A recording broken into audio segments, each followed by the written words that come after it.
Na sinitese kwa basi. Mkwasi. Mambo. Mimi niko poa. Wewe umekuja? Nimekuja. Umeniletea mali.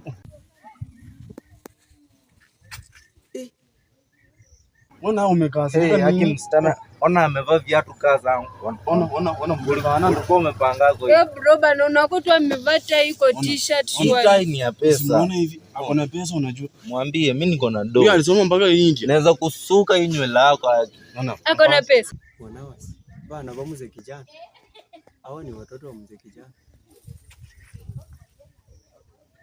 Akona pesa. Sasa wewe mkwasi unipepa hapo kitu. Sasa wewe kitu unafanya niko tu na hii pesa peke yake. 15 bob. Kweli. 15 bob ndio umesema akona pesa. Lakini unajua yani pesa zangu ziko kwa bank ni vile sijaenda kutoa. Sasa kwa bank sio inanipatia mimi shilingi 15. Si ndio wewe tutaongea. Kweli. Tutaongea. Kwenda umesikia tu akona pesa kwa bank. Tutaongea sasa wewe tuende hivi nini? Nakusukanga.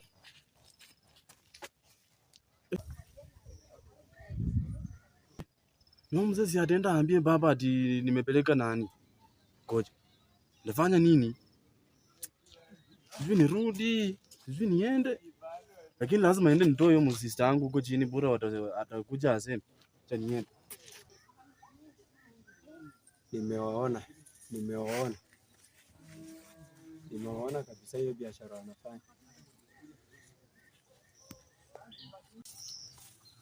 Watu wametoka kazi, siwezi nikaweka kazi mingi, watoke kwa shamba tena niwape kazi nyingine.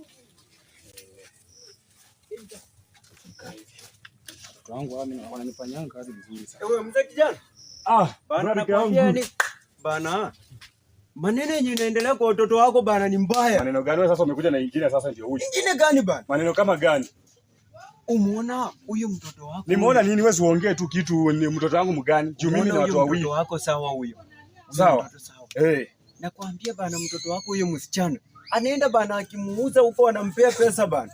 Najua mimi si wengi wazee wengine. Nyinyi mnatembea kwa boma ya watu na vitina ama ni sini watu wametoka kwa shamba saa hii majembe ndio hizi. Niko nakwambia mimi ndio niliona na macho yangu hivi. Sawa. Baba. Hebu harakisha ukuje hapa.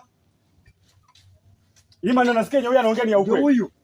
Mimi huyu mzee maneno anaongea ni ya ukweli. Ametoka wapi? Naona kuja na waziwazi nini wewe? Huyu akajificha nini? Bana nakwambia mzee mimi siwezi kudanganya. Baba amesema ati wewe umeanza kuchukua dada yako kiwapeleka kwa wanaume. Baba mimi sijaifanya kitu kama hiyo. Unafanya kitu kama huyu mzee hawezi danganya. Hiyo umri yenye imefika hivi hawezi danganya mtu huyu. Hapana baba ndio huyu. Tumekuwa na wewe kwa shamba. Ndugu yako amekupeleka wapi? Baba si tumetoka kwa shamba.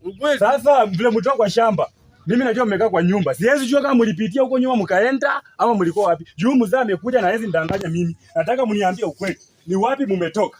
Wewe mzee useme tu uko lumaribika kichwa. Mzee ni mwenda wazimu ama usijui unavuta bangi. Kwani wewe unanichukua kama rika yako? Mimi naweza danganya babako. Na kwa kweli wewe mzee umetokea wapi? Niliona na macho yangu. Unajua kitu wenyewe wanaongea. Mimi sitaki ukuje uniwekee maneno kwa watoto yangu, uanze kusema watoto wangu wanapeleka nangu vijana. Huyu mtoto yangu kwanza kazi mimi na furaha yangu Boma anafanya kazi vizuri. Sasa wewe nataka utoke hapa urudi mahali umetoka. Mimi vijana sitaki. Tunaishi hivi yani wewe niamini kwa sasa. Mimi sitaki wa vijana mpaka mimi mwenyewe nitajikutia. Mzee toka kwetu. Sawa. Huyu mzee ufukuze aende. Kama ni kesi wacha iko tu hapo. Umekataa kunisikia. Toka hapo uende. Umekataa kunisikia lakini utajionea mwenyewe, Na nyinyi watoto wacha niwaambie, ikuje tu siku moja ipatikane ni ukweli. Mtama kwa hii boma hata nyinyi. Ingieni kwa nyumba haraka, pelekeni majembe huko. Pelekeni majembe. Ndio nakwambia unaniangalia wewe.